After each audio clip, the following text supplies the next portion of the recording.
You're standing in your childhood home, the air thick with the scent of your mother's overcooked lasagna, the same one she made every family dinner to pretend everything was perfect. But today it's not. Your family's eyes are cold, their voices like knives. "You're out, Elena," your brother sneers. "You don't deserve a dime of Dad's legacy." They just read the will and erased you from it, all because they saw you as the weak link, the dropout, the disappointment. But what they didn't know, that weakness was about to become their undoing. Stick around, because 3 years later they were on my doorstep, begging. And I finally got to say no.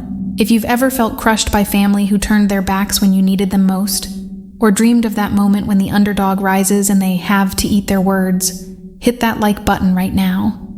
Subscribe for more Reddit revenge stories that hit you right in the feels, and let's dive in. My name's Elena Vasquez, and if you asked me 5 years ago, I'd have said I came from a family that looked picture perfect on the outside, but peel back the layers, and it was a pressure cooker of resentment, favoritism, and straight-up toxicity. Picture a sprawling ranch-style house in the suburbs of Phoenix, Arizona, the kind with a manicured lawn that hid the cracks in the foundation. Just like our family, my dad, Roberto, built it all from nothing. He was a first-generation immigrant who started a small construction company in the 80s. By the time he passed from a sudden heart attack when I was 25, that company had grown into Vasquez Builds, a mid-sized firm pulling in millions, specializing in eco-friendly homes. Dad was my rock. He'd always whisper to me during family dinners, "Elena, mihija, the world underestimates quiet strength. Build your own path." His eyes would crinkle with that proud smile, and I'd feel this warmth in my chest, like I could conquer anything. But after he died, everything shattered. Mom, Isabella, had remarried Carlos 5 years earlier, a slick real estate developer with a perpetual smirk and a wallet fatter than his ego. He wormed his way into the family business like a vine choking a tree. Then there were my siblings, Miguel, my older brother by 3 years, the golden boy who dropped out of college to help with the company, but really just partied on Dad's dime. And Sophia, my younger sister, 2 years behind me, the manipulator who played victim to get whatever she wanted. Designer bags, vacations, you name it. Me? I was the odd one out. While they chased the family empire, I pursued my passion, coding and tech. After high school, I got a scholarship to Arizona State for computer science, but life hit hard. Dad's illness drained our savings, and I had to drop out in my junior year to work nights at a coffee shop and freelance code gigs, just to help with bills. They called me the quitter. Useless, Miguel would mutter under his breath at holidays, his breath reeking of cheap beer. Sophia would roll her eyes, flipping her perfect hair. "Why can't you be more like us, Elena? Contribute for once." "Mom?" She'd just sigh, her lipstick-smeared mouth twisting into that disappointed frown, while Carlos nodded along like he owned the room, which, increasingly, he did. I'd feel this knot in my stomach tighten every time, my palms sweating as I gripped my fork too hard under the table. Why fight it? I'd think, staring at my plate. They're never gonna see me.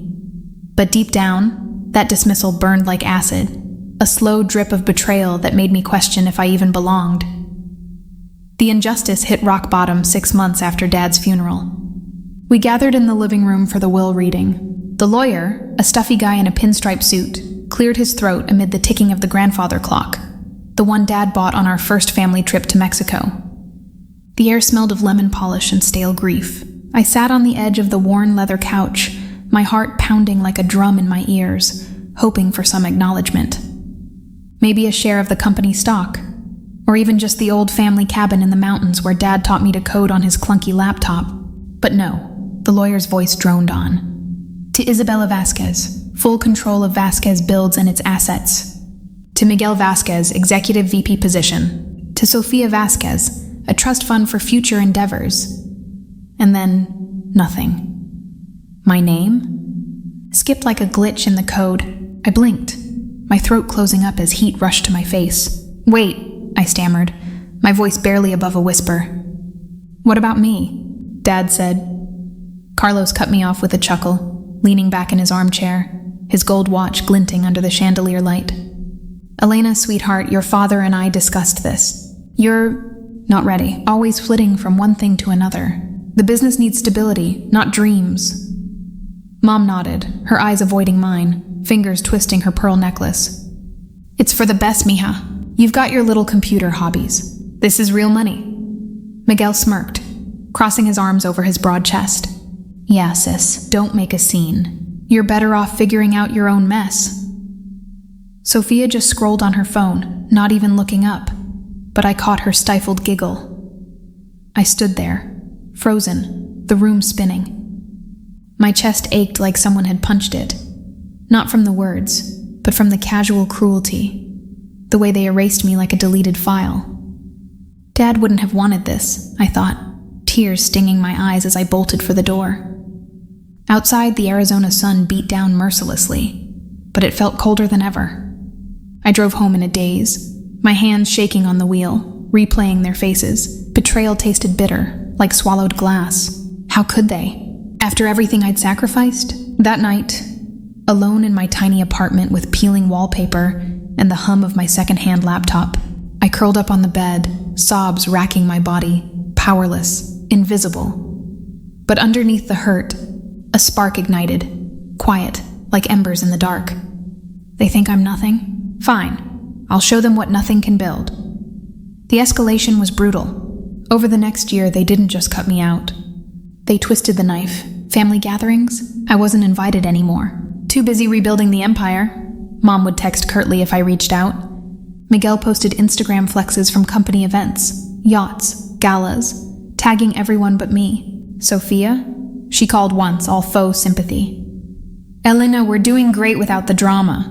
Maybe get a real job. Her laugh was like nails on a chalkboard. Carlos was the worst. He started rumors in our extended family circles. Elena's unreliable. Always was.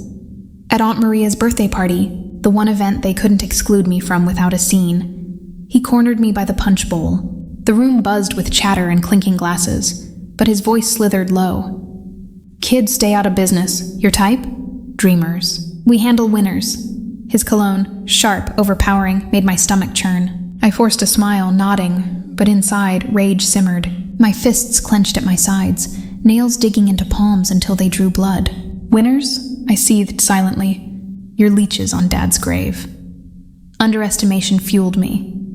I was disrespected at every turn, labeled the family failure in group chats I wasn't even in anymore. That powerlessness? It morphed into a craving for validation, for justice that didn't need their permission. I craved the day they'd see me not as the dropout, but as the force they ignored. The turning point came on a rain-slicked night in my apartment. I'd been grinding, coding apps during the day at a dead-end IT job, freelancing sustainability software at night. My eyes burned from the screen's glow, fingers cramped over keys, coffee cold and forgotten on the desk. Bills piled up.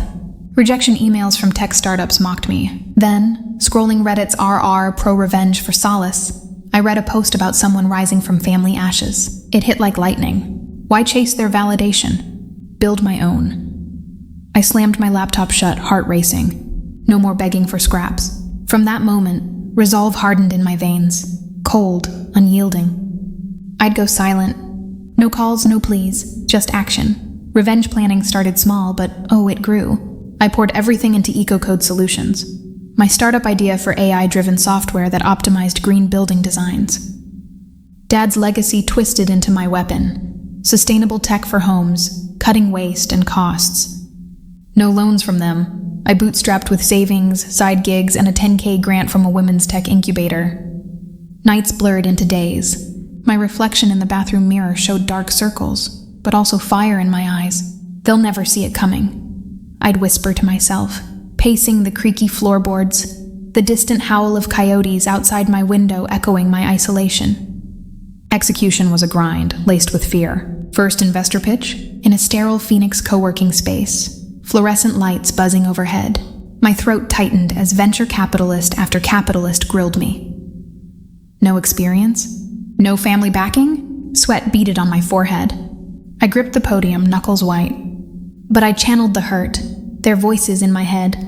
I've built this from zero, I said, voice steady despite the tremor in my legs. Like my father did. One nodded, intrigued. That $50K seed round? It was my first win, a rush of adrenaline that tasted like victory. Months turned to years. I hired a small team, diverse, hungry folks like me overlooked by the world. We coded in marathon sessions, the office smelling of takeout ramen and fresh printed prototypes. Setbacks hit. A bug crashed our beta launch, leaving me curled on the floor, breath ragged, doubting everything. Am I just proving them right? But determination clawed back. I iterated, networked at tech conferences where suits like Carlos sneered from afar. Silent fury drove me. Every line of code a brick in my empire. By year 2, EcoCode hit $1 million in revenue. Year 3, partnerships with major builders. My silent rise. No announcements to the family. Just quiet dominance. The world noticed. Forbes mentioned me in an up-and-coming women in tech article. But them, crickets, until it was a sweltering August evening, 3 years after the will reading, when the facade cracked. I just closed a $50 million deal. EcoCode acquired by a Silicon Valley giant, my net worth skyrocketing overnight. I was in my new office downtown, floor-to-ceiling windows overlooking the glittering city lights, the hum of success vibrating in the air. My phone buzzed, an unknown number. Mom's voice trembling cracked through the speaker. Elena, we need to talk. Family emergency. My pulse thrummed. I leaned against my desk, the cool glass under my palms grounding me. Emergency? Now? What's wrong? I asked coolly, no warmth in my tone. She hesitated, words tumbling out like broken glass. The company, Vasquez Builds, is collapsing. Carlos's bad deals. Over-leveraged on a mall project that tanked. Investors are pulling out. We're losing everything. A sob escaped her. Miguel's drinking again. Sophia's trust fund is gone. We need help. Your success. Loan us? For the family? I closed my eyes, the betrayal flashing back. Their cold stares, the skipped will. A slow smile crept across my face, triumph blooming warm in my chest. But I kept it silent. Help? Like you helped me? Silence. Then the begging began. They showed up at my door 2 days later, unannounced, desperate. The penthouse doorbell chimed like a death knell. I opened it to see them. Mom, disheveled, her once perfect hair frizzy, eyes red-rimmed with mascara streaks. Carlos beside her, tie askew, that smug smirk replaced by a greasy plea. Miguel slouched, unshaven, reeking of regret and whiskey. Sophia hovered behind, clutching her designer purse like a shield, her nails bitten to stubs. The foyer echoed with their footsteps on marble floors, a far cry from our old living room. Elena, please, Mom started, voice quivering as she stepped forward, hands wringing. Her perfume, faded now, hung heavy. We were wrong. About the will, about you. You're brilliant. We see it now, the articles, the deals. Save us. For Dad. Carlos jumped in, his voice oily, eyes darting to my minimalist decor as if calculating its worth. Kid, you're loaded. A loan, just $20 million to restructure. We'll pay you back with interest. Family first, right? He forced a laugh, but it died in the air, awkward and hollow. Miguel shifted, avoiding my gaze, mumbling. Yeah, sis. I was an idiot. Called you useless? God, I'm sorry. His shoulders slumped, the golden boy deflated. Sophia finally spoke, her voice small, eyes wide with that fake vulnerability she weaponized before. Elena, we're losing the house, everything. I miss you, please? Tears welled. But I saw the calculation, the same manipulation from years ago. I stood there, arms crossed, heart pounding but steady. The power shift hit like a wave, no longer the girl on the couch, invisible. This is it, I thought, a rush of validation flooding me, easing the old ache. Their humiliation was palpable, cheeks flushed, voices cracking, bodies tense like cornered animals. I let the silence stretch, savoring it. 30 seconds that felt like hours. The city's hum filtered through the windows, indifferent. Finally, I spoke, my words measured, laced with quiet steel. You cut me out, called me a failure, built your empire on Dad's back while erasing mine. And now, you beg. I paused, watching Carlos's jaw clench, Mom's lip tremble. No loan, no bailout, but their eyes lit with desperate hope. I'll buy what's left of Vasquez Builds, fair market value, restructure it my way, green tech like Dad dreamed. You'll work for me now. On my terms. Shock rippled across their faces. Carlos sputtered, "What? You can't?" "I can." I cut him off, voice rising just enough. "And I will. Sign or walk. Your choice." Miguel's face crumpled, a mix of anger and defeat. "This is revenge, isn't it?" I met his eyes unflinching. "No, this is justice." They signed. The papers rustled like whispers of surrender. As they left, heads bowed, the door clicked shut behind them. I sank into my chair, exhaling a breath I didn't know I held. Relief washed over me. Tears of triumph, not pain. The knot in my stomach? Gone. For the first time, I felt whole, validated, free. In the end, karma isn't always lightning fast, but it's precise. This wasn't about destruction. It was about rising above the toxicity, proving to myself what they never could. Sometimes the sweetest revenge is living so well, they have no choice but to witness it. What a lesson in quiet power, right? Phew, if Elena's story gave you those chills of satisfaction, or maybe sparked your own revenge daydreams, smash that like button and drop a comment below. What's the most epic family payback you've ever seen or pulled off? Share your stories. And if you want more Reddit tales of underdogs winning big, hit subscribe and turn on notifications. Thanks for watching. See you in the next one.